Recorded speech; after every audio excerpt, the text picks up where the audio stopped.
Politics पे वापस आती हूँ। एक सवाल है इलेक्टोरल बॉन्ड्स के बारे में। राहुल गांधी जो हैं वो हर भाषण में कहते हैं और विपक्ष के नेता भी कहते हैं कि इसमें धांधली हुई है।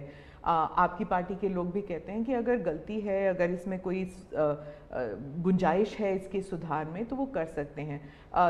क्या ये गलत फैसला था इलेक्टोरल बॉन्ड्स का? पहली बात है कि हमारे देश में लंबे अरसे से चर्चा चली है कि चुनावों में काला धन एक बहुत बड़ा खतरनाक खेल हो रहा है। देश के चुनावों को काले धन से मुक्ति मिले, इसके लिए कुछ करना चाहिए। चर्चा लंबे समय से चल रही है।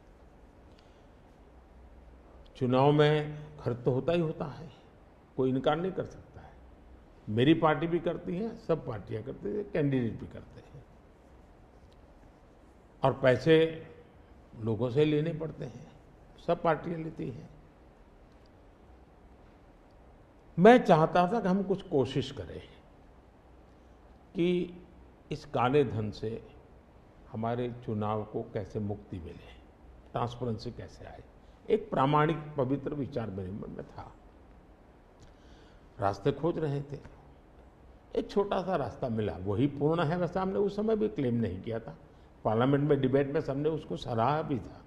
आज जो लोग उलट पुलट बोल रहे हैं उन्होंने सराहा था। पार्लियामेंट डिबेट देख लीजिए। हमने कैसे कैसे काम किया, जैसे 1000 और 2000 के नोट खत्म कर दिए। चुनाव में वही बड़े बड़ी मात्रा में ट्रैवलिंग करते हैं, क्यों कि ये काला धन खत्म हो। हमने सुप्रीम कोर्ट ने कहा था कि 20,000 रुपये तक पॉलिटिकल पार्टियां कैश ले सकती हैं। मैंने कानून बनाकर, नियम बना करके 20,000 को 2,500 कर दिया। क्यों? क्योंकि मैं नहीं चाहता था कि ये कैश वाला कारोबार चले। फिर मैंने कहा है कि इलेक्टोरल बॉन्ड, कि जो पार्टी अपना सीक्रेसी मेंटेन करना चाहती है। होता था क्या, जैसे हम पहले बीजेपी में चेक से पैसा लेंगे तय किया, तो सब व्यापारी लोग हमें आकर के कहें साहब हम चेक से दे ही नहीं सकते। हमने कहा क्यों नहीं दे सकते? बोले हम चेक से देंगे तो हमें लिखना पड़ेगा, हम लिखेंगे तो जो सरकार है वो देखेगी कि ये विपक्ष को इतना पैसा दिया, तो हमें तो वो परेशान करेंगे।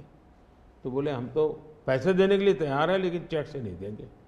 तो मुझे याद है हमारे 90 के दशक में जो चुनाव में हमको बड़ी दिक्कत आई थी, पैसे नहीं थे हमारे पास और हम नियम लगा के बैठे थे कि हम चेक से लेंगे। देने वाले देने को तैयार थे, चेक से देने की उनकी हिम्मत नहीं थी। तो ये सारी चीज़ों का मुझे पता था। तो मैंने कहा भाई, तो हमने कहा भाई ऐसा है, अब देखिए इलेक्टोरल बॉन्ड न होते तो किस व्यवस्था में ताकत है वो ढूंढ के निकालते कि पैसा कहाँ से आया और कहाँ गया। ये तो इलेक्टोरल बॉन्ड की सक्सेस स्टोरी है कि इलेक्टोरल बॉन्ड थे तो आपको ट्रेल मिल रहा है मनी का, कि किस कंपनी ने दिया, कैसे दिया, कहाँ दिया। अब उसमें अच्छा हुआ बुरा हुआ वो विवाद का विषय हो सकता है, इसकी चर्चा हो। मुझे जो चिंता है वो, मैं ये कभी नहीं कहता हूँ निर्णय में कोई कमी नहीं होती है। निर्णय तो चर्चा कर सीखते हैं, सुधारते हैं। इसमें भी सुधार के लिए बहुत संभावना है, लेकिन आज हम पूरी तरह काले धन की तरफ देश को धकेल दिया है। और इसलिए मैं कहता हूँ सब लोग पछताएंगे, जब बाद में ईमानदारी से सोचेंगे सब लोग पछताएंगे। अब देखिए इलेक्टोरल बॉन्ड का भी विशेषता देखिए कैसा झूठ चल रहा है। कुल देश में 3,000 कंपनियों ने इलेक्टोरल बॉन्ड दिए हैं।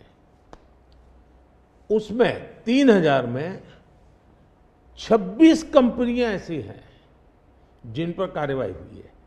ये कहते हैं ना ईडी वीडी टिकना फला, 3,000 डोनर है उसमें सिर्फ 26, और उनमें से 16 कंपनियां ऐसी थी छापा जब लगा उस समय बॉन्ड खरीदा। कोई जोड़ सकता है इसको? अगर बॉन्ड खरीदा, लोग ये जोड़ रहे हैं, उसकी विशेषता ये है कि ये जो 16 कंपनियों ने बॉन्ड खरीदा उसमें से 37 पैसा अमाउंट बीजेपी को डोनेशन में मिली। 63% बीजेपी के विरोधी पार्टियों को मिली। अगर पूरे जोड़े जाएं तो हाँ, मैं ये 16 कंपनी जिसका ईडी सीबीआई कोई न कोई उस समय एक्शन भी हुआ और बॉन्ड भी निकला। 37% अमाउंट बीजेपी ने, 63 ऑपोजिशन को। क्या ईडी रेड करे और ऑपोजिशन को डोनेशन देने का कार्यक्रम वर्क करे? क्या बीजेपी ऐसा करेगी? इसका मतलब कि 63% पैसा विपक्ष के पास जाए और आप आरोप हम पर लगाएं, लेकिन उनको गोलमोल बोलना है और भाग जाना है।